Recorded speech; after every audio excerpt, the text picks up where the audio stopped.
खबर शामिल करते हैं कुसूर से district bureau chief doctor Mohammad Yusuf Bawar Tahiri की रिपोर्ट।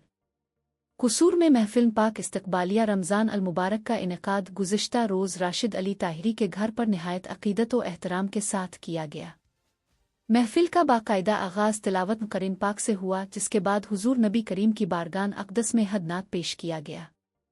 इस मौके पर मुर्शिद कामिल और मुरब्बी हज़रत मोहम्मद ताहिर अल मारूफ महबूब सज्जन साईं मद्दज़िल्ला अल आला दरगाह अलाहाबाद शरीफ कुंडियारो सिंध की महब्बत व अक़ीदत में मनक़बत भी पेश की गई। महफिल से खुसूसी खिताब महबूब सज्जन साईं दीमत बरकातहम अलालिया के खिलाम छोटीफ़ मजाज मोहम्मद आसिफ महमूद ताहिरी नक्शबंदी ने फरमाया। अपने खिताब में उन्होंने ज़िक्र क़ल्बी की अहमियत और फ़जीलत पर रोशनी डालते हुए हाज़रीन को खुसूसी तलक़ीन फरमाई और रमज़ान अल मुबारक को रूहानी इस्लाह और क़ुर्ब इलाही हासिल करने का बेहतरीन मौका करार दिया। महफिल के इख्तिताम पर मुल्क व मिल्लत की सलामती, इत्तेहाद और तरक्की के लिए खुसूसी दुआ भी की गई।